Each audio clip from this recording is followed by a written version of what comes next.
Efésios 3, de 14 a 21. Por esta razão, ou causa, eu me ponho de joelhos diante do Pai, de quem toda a família nos céus e na terra recebe o nome. Peço a Deus que, segundo a riqueza da sua glória, conceda a vocês que sejam fortalecidos com poder, mediante o seu Espírito, no íntimo de cada um. E assim, pela fé, que Cristo habite no coração de vocês, estando vocês enraizados e alicerçados em amor.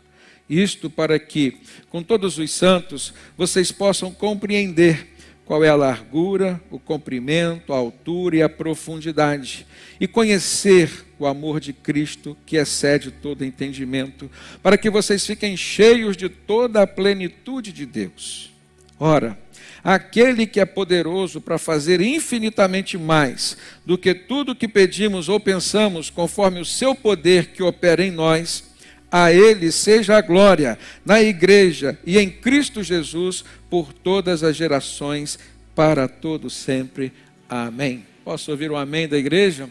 Amém. Feche seus olhos, por favor. Ore agora, faça a sua oração, pedindo a Deus que fale ao seu coração. Senhor, é tão bom poder cultuar a Ti, poder entoar louvores ao Senhor, Deus. É tão bom sentir Tua presença, doce presença, mas presença poderosa, Pai. E nós queremos Te pedir neste momento, Deus, fala conosco. Precisamos Te ouvir, Senhor. Precisamos, Pai, sentir o Teu agir, o Teu tocar. Precisamos, Senhor, sairmos daqui com a certeza de que o Senhor nos transformou pela Tua palavra, pelo poder do Teu Espírito Santo que em nós opera. Mas reconhecemos, Deus, que dependemos de Ti. É só o Senhor. Que eu seja tão somente, Deus, aqui alguém a transmitir a Tua mensagem, Senhor. Porque também sou carente de ouvir Tua voz. Em nome de Jesus oramos. Amém e amém. Deus pode agir em favor da Tua causa. E eu gostaria de começar essa palavra, irmãos, trazendo uma pergunta de reflexão para os irmãos. Certamente nós já passamos por alguns momentos difíceis. E quem, de nós nunca teve uma causa, como o apóstolo Paulo declarou nesse texto, pela qual tenha ficado de joelhos? Eu tenho certeza que alguns aqui ainda estão e têm estado de joelhos por algum tipo de causa. Por alguma causa, seja ela pessoal, seja ela espiritual, seja ela familiar, seja ela profissional. Alguma causa ou razão pela qual você tenha jejuado. É uma das formas de nós apresentarmos a Deus aquilo pelo que estamos lutando, pelo que estamos pleiteando. Qual de nós aqui, ou quem de nós, ainda não passou ou experimentou uma luta em prol de uma causa ou de uma razão pela qual você chorou, ou que talvez ainda esteja a chorar? Nós encontramos nesse texto uma confissão do apóstolo Paulo, uma confissão de que ele passou por momentos e estava passando naquele tempo por uma causa que se levantava como uma razão pela qual ele tinha se colocado de joelhos. E quando ele diz, pela qual me coloco de joelhos, ele está dizendo pela qual eu tenho orado, pela qual eu tenho estado na presença de Deus. Houve um pastor americano muito conhecido, não por ser pastor, mas por ter liderado a causa contra o racismo nos Estados Unidos, o pastor batista Martin Luther King Jr. E há uma frase muito conhecida dele que nos diz que se você ainda não achou uma causa pela qual vale a pena morrer, você ainda não achou uma razão para viver. Se você ainda não encontrou uma causa pela qual vale a pena morrer, é porque você ainda não achou uma causa pela qual você tem razão de viver. E Martin Luther King morreu por uma causa a qual ele se entregou, pela qual ele orou, pela qual ele jejuou, pela qual ele chorou e foi até o fim, crendo que era um direcionamento de Deus para a sua vida. E aí eu faço uma pergunta para os irmãos compreender a profundidade desta frase, que segundo o que o apóstolo Paulo declarou e que o próprio pastor Martin Luther King Jr. também expressou e vivenciou, Será que vale a pena morrer pela sua família? Então é porque vale a pena viver por ela, viver para ela. Será que vale a pena você morrer pelo Evangelho de Cristo, que morreu por você? Então é porque vale a pena você viver por este Evangelho, para este Evangelho, para que Cristo e Deus sejam glorificados através da sua vida aqui. E esse texto bíblico, ele nos ensina alguns aspectos, irmãos, sobre o agir de Deus em favor das nossas causas. O apóstolo Paulo, se os irmãos recorreram ao versículo primeiro que lemos, que é o versículo 14 do capítulo 3 de Efésios, ele diz que, por esta razão, eu me ponho de joelhos diante do Pai, de quem toda a família no céu e na terra recebe o nome. De certa forma, Paulo está iniciando esta mensagem para nós, inspirado pelo Espírito Santo, falando que nós temos um Pai, diante de quem as nossas causas, as nossas lutas, as nossas razões, ou seja, as razões das nossas lutas que enfrentamos, devem ser expostas. Não como quem expõe a um amigo, não como quem expõe a um médico, não como quem expõe a um psiquiatra, a um psicólogo, não como quem expõe a um pastor, tão somente humano pastor, mas quem expõe a um Pai eterno, a um Pai espiritual, a um Pai que cuida. O próprio Senhor Jesus disse, olha, quem de vocês que se pedir ao Pai um ovo vai lhe dar, um pão vai lhe dar uma pedra, não é? Que se pedir um peixe vai lhe dar uma serpente. Se os vossos pais que são terrenos sabem dar coisas boas aos vossos filhos, que dirá o vosso Pai eterno, o vosso Pai celestial, dará coisas boas àqueles que o pedirem. De certa forma, Jesus já estava nos ensinando, como discípulos que somos, que temos que recorrer a essa paternidade espiritual que sobre nós é estabelecida por meio da fé. A partir do momento em que nós confiamos, a partir do momento em que nós oramos, a partir do momento em que nós nos colocamos de joelho, seja jejuando ou não, mas depositando a nossa confiança no Senhor. Quando Jesus respondeu aos seus discípulos sobre o pedido que eles fizeram, dizendo, mestre, nos ensina a orar, sai então da boca de Jesus a oração tão conhecida como a oração do Pai Nosso, e o nome desta oração já vem dizer Pai Nosso. Porque nesta oração se estabelece o princípio da paternidade divina, da qual só podem se apropriar aqueles que foram feitos filhos de Deus por intermédio da fé em Cristo Jesus. O apóstolo João diz que Jesus veio para os que eram seus, se referindo a judeus, mas os seus não o receberam. Mas a todos quanto o receberam, se referindo a nós aqui hoje, o texto diz que deu-lhes o poder de serem feitos filhos de Deus. Deixarem a situação de serem tão somente criaturas, mas agora, pela fé em Cristo Jesus, vivendo uma condição de filhos.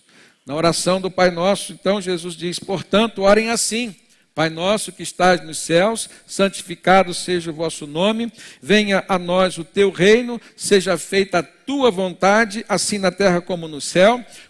Pão nosso de cada dia nos dai hoje e perdoa-nos as nossas dívidas ou as nossas ofensas, assim como nós também temos perdoado os nossos devedores. Não é? Então, ele completa dizendo, e não nos deixes cair em tentação, mas livrai-nos do mal. Amém. Pois teu é o reino, o poder e a glória para todo sempre.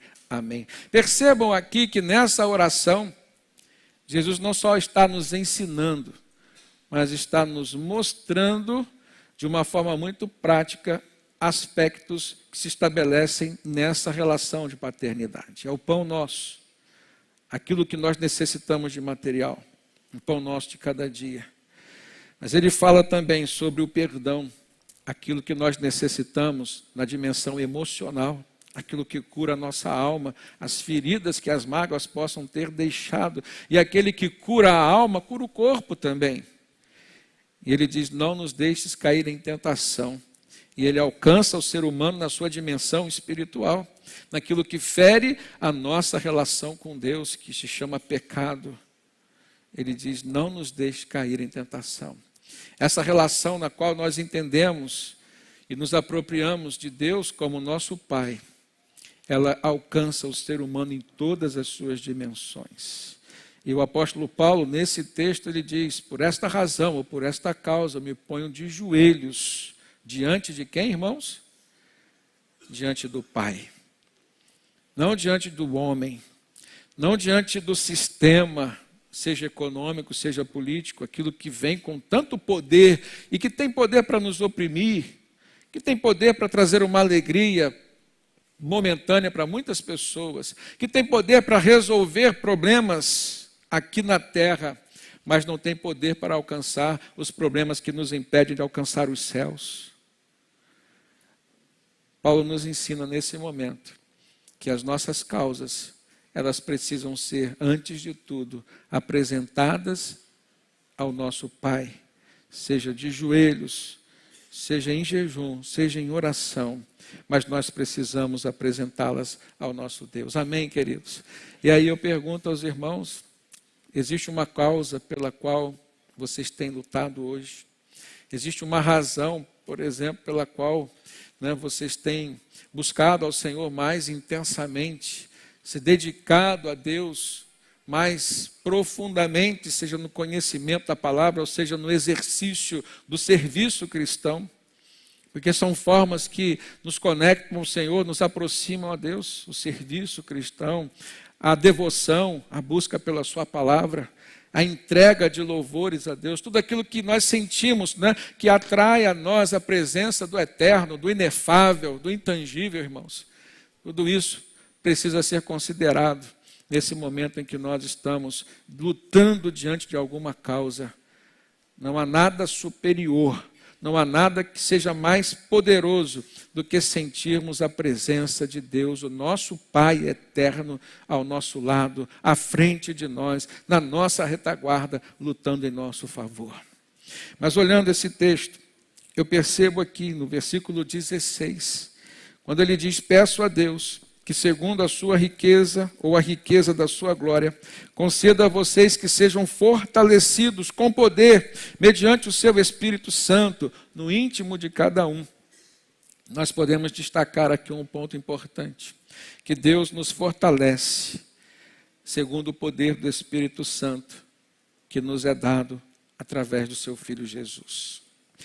Portanto, isso é uma peculiaridade daqueles que são convertidos a Jesus. Daqueles que por meio da fé e do arrependimento dos seus pecados, já têm uma experiência pessoal com o Senhor. Irmãos, quem aqui é pai, quem aqui é mãe, levante a mão, por favor, só para a gente perceber. Olha que coisa linda, olha para o seu lado aqui, olha aqui. Uma igreja formada por famílias. Pode abaixar a sua mão. Quantos de nós temos investido na vida profissional, na vida estudantil dos nossos filhos, pensando em dar a eles um futuro profissional, uma segurança material, uma satisfação, uma realização social. Mas aqui nessa igreja nós temos aqui uma estratificação de uma camada da sociedade que tem algo a mais. Nós investimos na vida espiritual dos nossos filhos. Aliás, o fato de estarmos aqui já é um exemplo que estamos dando a ele. Eu me lembro de uma pessoa amiga que disse: pastor, leva meu filho lá na sua igreja. Meus filhos tinham 2. Eu falei assim: mas como que eu vou dizer para eles que é bom estar lá na igreja, participar dos cultos, se você não está indo? Palavras até convencem, mas o exemplo arrasta. O exemplo tem mais poder, tem mais força. E quando nós olhamos nesse texto, a presença do Espírito Santo na nossa vida, enquanto convertidos que somos, irmãos, mediante a experiência que temos com Jesus, mediante o esforço que nós temos para investir na vida dos nossos, de quem nós amamos, para que possam também ter essa mesma experiência, justamente é o diferencial que nós podemos dizer que temos diante das lutas que enfrentamos, diante das causas pelas quais nós lutamos. Amém ou não? Nós precisamos compreender isso. Paulo diz: eu peço a Deus que segundo a riqueza da sua glória, em Deus existe riqueza, do trono de Deus emana glória. Em outro texto, por exemplo, Filipenses capítulo 4, verso 19, Paulo diz: o meu Deus, segundo a sua riqueza em glória, segundo a sua riqueza em glória, há de suprir em Cristo Jesus tudo aquilo de que vocês precisam. Todas as vossas necessidades, todas as nossas necessidades, elas podem e devem ser supridas através de Cristo Jesus. Por que que elas podem e devem? Porque talvez exista alguma necessidade tua que possa ser suprida longe de Cristo. Mas certamente não será bem suprida, irmãos. Não será suprida na sua totalidade. Não será suprida naquilo que é bom, da forma como é bom, da forma como é perfeito, da forma como é agradável, porque só a vontade de Deus é boa, agradável e perfeita, como diz a Escritura Sagrada. Deus nos fortalece com o poder do seu Espírito Santo. E a glória de Deus nós compreendemos. Ela é infinitamente rica em poder, infinitamente rica em graça, para serem liberados sobre nossas vidas. E aí eu faço uma pergunta aos irmãos. Como que o poder e a graça de Deus podem ser liberados sobre nós? Responda para si mesmo. Qual foi a última vez que você sentiu o poder de Deus agindo em seu favor? Você clamou e Deus respondeu. Qual foi a última vez que você refletiu sobre a graça do Senhor? E graça significa favor, que você não merece, mas que você recebe. Favor imerecido. Qual foi a última vez que você se viu assim recebendo algo de Deus?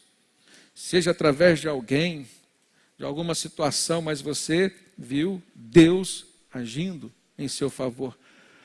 O apóstolo Tiago diz que toda boa dádiva e todo dom perfeito vem do alto, do Pai das luzes, em quem não há sombra nem variação de mudança.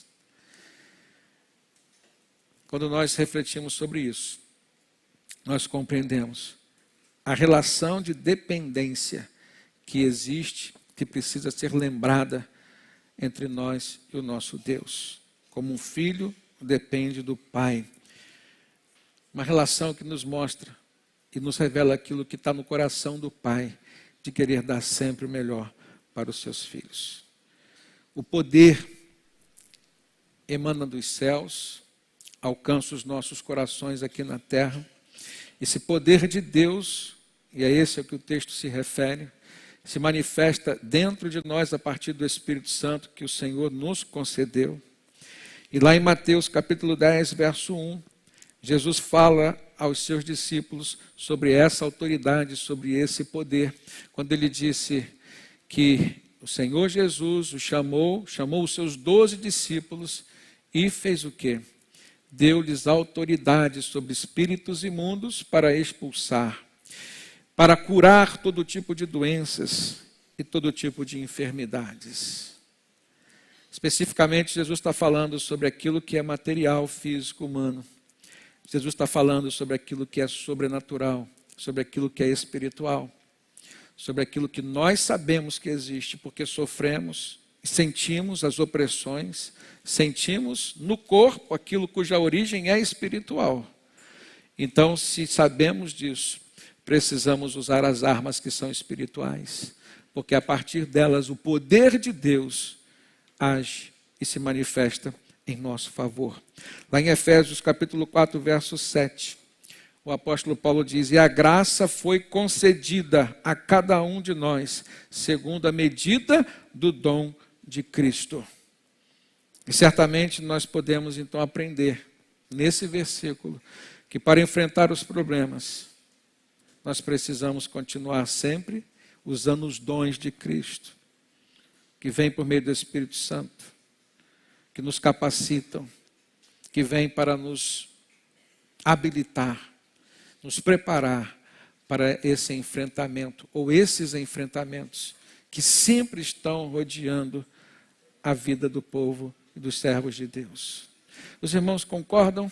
Os irmãos compreendem? Quando o apóstolo Pedro diz que nesses últimos dias Satanás estaria bramando em derredor, buscando a quem ele pudesse tragar, aqui está uma revelação daquilo que você sente, daquilo que você experimenta, quando forças contrárias vêm contra você, tentando roubar sua alegria, tentando tirar sua estabilidade emocional, tentando trazer insegurança para você, estabelecer o medo no seu coração. Isso é o agir do reino das trevas. É aquilo que o apóstolo Pedro se referiu, mas é aquilo que Jesus também nos ensinou. Então, a graça, lembre-se disso, a graça de Deus nos foi concedida segundo a medida do dom de Cristo. Quanto mais você exercer o dom de Cristo no serviço cristão, quanto mais você se aproximar do Senhor, mais capacitado você estará para lutar e vencer essas batalhas espirituais que todos nós enfrentamos. Não pense que por ser um servo de Deus, por ter o Espírito Santo em você, você estará imune a todo e qualquer tipo de tentação. Tanto é que na oração do Pai Nosso, Jesus ensinou para os seus discípulos. Qual foi a última parte? Livrai-nos do mal. Não nos deixeis cair em tentação. As lutas existem, o mal existe contra nós. As tentações vêm. Mas em Cristo Jesus, nós podemos encontrar o escape, o auxílio. Podemos encontrar a vitória. Amém, meus irmãos? E aí, eu vejo o apóstolo Paulo escrevendo ao jovem pastor Timóteo, na sua segunda carta, 2 Timóteo 1,7, e certamente essa palavra é para mim, é para vocês, é para todos nós, quando ele diz, porque Deus não nos deu um espírito de covardia, mas de poder, de amor e de moderação. E aí eu retorno àquela pergunta, como que o poder de Deus se manifesta em nosso favor, ou como que ele pode se manifestar, ou talvez na sua situação, como que ele tem já se manifestado. É quando você se vê com coragem para os enfrentamentos, você não foge, porque Deus te deu o espírito de poder. É quando você sente amor diante das circunstâncias, até mesmo sobre quem às vezes te quer o mal, mas você compreende que ali existe um ser humano completamente alheio, distanciado da graça de Deus, carente do perdão do Senhor. Esse perdão que você já recebeu de Deus, aquela pessoa ainda não recebeu. Deus não nos deu um espírito de covardia, mas Ele nos deu poder, Ele nos deu amor, Ele nos deu um espírito de equilíbrio para nós enfrentarmos essas situações. O diabo até tenta desequilibrar-nos, mas no Espírito Santo temos poder para nos manter em equilíbrio. Amém, meus irmãos? Eu trago aqui um exemplo de dois apóstolos, Pedro e João. Isso está lá no livro de Atos. Já com Jesus assunto aos céus, esses dois apóstolos, que eram discípulos do Senhor, vão entrar no templo. E a porta que eles estavam usando era a porta chamada Formosa, a porta que as pessoas usavam para a adoração a Deus. E ali havia um paralítico, já conhecido de muitos, que esmolava, mendigava. E aqueles dois homens, ao entrarem, olharam agora de uma forma diferente. Quantas vezes passaram por ali, assim como nós passamos por pessoas que pedem esmola, passamos por pessoas, às vezes, que Deus coloca no nosso caminho, mas negligenciamos. E naquele dia, de forma especial, já sentindo a autoridade e o poder do Espírito Santo nas suas vidas, mediante o envio que Jesus lhes deu, a autoridade que Jesus lhes concedeu, o que Pedro falou? Não tenho ouro nem prata, mas o que tenho, isto te dou. Em nome de Jesus, o Nazareno, levanta-te e anda. E aquele paralítico foi curado.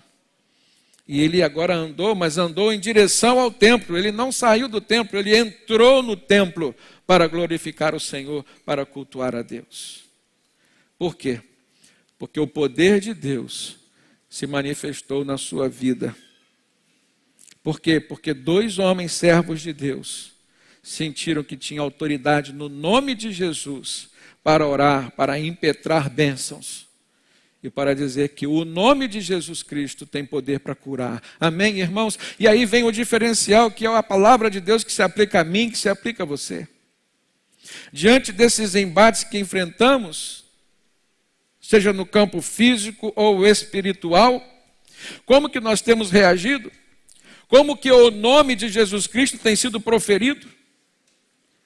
Se da mesma forma que o apóstolo Paulo diz que existem causas pelas quais nós precisamos nos colocar de joelhos diante do Senhor, existem causas nas quais nós precisamos usar a autoridade do nome de Jesus. na autoridade do nome de Jesus.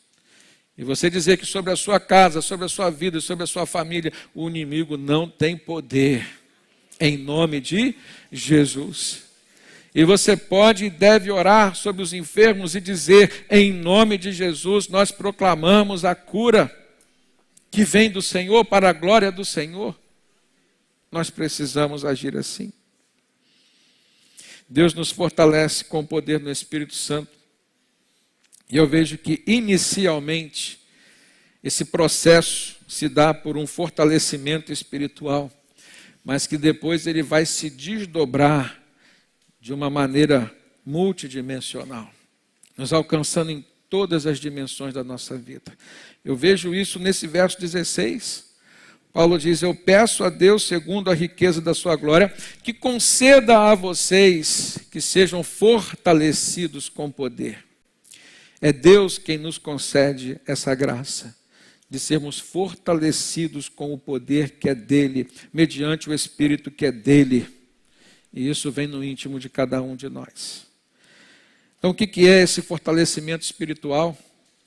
O apóstolo Paulo escreve aos Efésios, nós estamos em Efésios capítulo 3, mas vire 2 páginas, aí você vai encontrar Efésios capítulo 6, no versículo 10, o mesmo apóstolo diz, quanto ao mais, irmãos, sejam fortalecidos no, vamos repetir, sejam fortalecidos no Senhor e na força do seu poder. É no Senhor e na força do poder dele, não nosso. Mas como isso acontece? O verso seguinte explica, o verso 11. Vistam-se com toda a armadura de Deus para poderem ficar firmes contra as ciladas do diabo.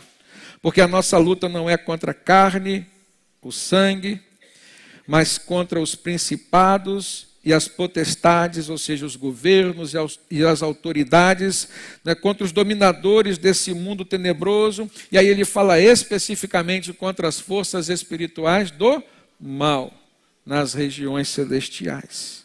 Por isso, peguem toda a armadura de Deus, para que vocês possam resistir no dia mau e depois de terem vencido tudo, permanecer inabaláveis. É linda essa parte, irmãos, porque ele diz que existe o dia mau. Qual é o seu dia mau? Qual foi o seu dia mau? Mas ele revela que nós podemos, na força do poder de Deus, sermos fortalecidos para vencer esse dia mau. E ele já declara profeticamente, e depois de terem vencido, que vocês possam permanecer inabaláveis. Deus não te deu vitória para que você voltasse para o mundo. Deus não vai te dar vitória para que você possa sair de um relacionamento com Ele, irmãos. Apesar de que existem aqueles que são ingratos, e Jesus declarou isso. Mas essa não é a regra. Essa é uma exceção. O que normalmente acontece e é o que Deus espera, que ao sermos fortalecidos, ao vencermos o dia mau, venhamos sair mais inabaláveis, firmes, permanecermos na presença do Senhor. Se os irmãos quiserem se aprofundar no texto, nesse mesmo texto que fala dessa luta espiritual, Paulo fala sobre as armaduras espirituais que nós devemos nos revestir dela. E ele diz especificamente. E aí eu separei 7 nesse texto. Quando ele diz, portanto, fiquem firmes, cingindo-se com a verdade, vestindo a couraça da justiça. Versículo 15, tenham os pés calçados com a preparação do evangelho da paz, segurando sempre o escudo da fé, com o qual vocês poderão apagar todos os dardos inflamados do maligno. E ele ainda diz, usem também o capacete da salvação, a espada do Espírito Santo, que é a palavra de Deus. Orem em todo o tempo no Espírito, com todo tipo de oração e súplica, e para isso, vigiem com toda perseverança. Com toda perseverança e súplica por todos os cristãos, por todos os santos. Se os irmãos analisarem, são 7 as armas que compõem essa armadura espiritual. cinturão da verdade, couraça da justiça, calçados da paz, capacete da salvação, espada do Espírito, que é a palavra de Deus, a oração e a vigilância. Oração e vigilância. Paulo começa esse texto dizendo: por esta razão ou por esta causa eu me ponho de joelhos, em oração diante do Pai. Paulo está usando uma dessas armas que todos nós precisamos usar. De tudo que o Senhor falar a você nessa manhã, não negligencie. E lembre-se sempre de usar essa arma espiritual, que é a oração. Para que você depois não volte a pensar, dizer assim: eu podia ter orado mais. Eu poderia ter dobrado meus joelhos. Eu poderia ter jejuado. Porque o tempo que passou, irmãos, não volta mais. Existem promessas de Deus. Vencer o dia mau é uma dessas. Mas existe a condição. Existem condições, e uma delas aqui nós vemos: nos submetermos ao poder de Deus, nos dobrarmos diante do Senhor, dobrarmos os nossos joelhos em oração. E esse fortalecimento espiritual vem. Inicialmente, é o poder espiritual de Deus, mas se desdobra na nossa vida física, no nosso corpo. Se desdobra, por exemplo, na nossa família, nos relacionamentos familiares. Coisa terrível é você enfrentar problemas com filhos por quem você dedicou, lutou a vida inteira, a quem você dedicou grande parte do seu tempo, que foram a razão de você trabalhar tanto, e agora você é vítima de uma ingratidão. E quando você é um cristão, você consegue ter discernimento para entender que é uma luta espiritual que está se travando. E é com as armas espirituais que você vai vencer em nome de Jesus. Com as armas espirituais que nós vamos vencer em nome de Jesus. Esse versículo 16 é muito rico. Ele diz: eu peço a Deus que segundo a sua riqueza, ou a riqueza da sua glória, conceda a vocês que sejam fortalecidos com poder mediante o seu Espírito.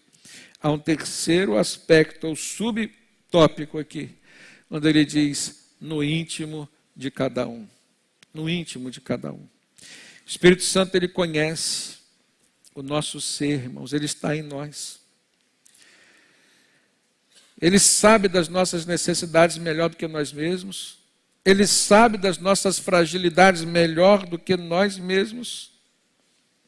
E ele atua no nosso íntimo de uma forma muito mais profunda do que qualquer medicamento, do que qualquer conhecimento aplicável possa atuar.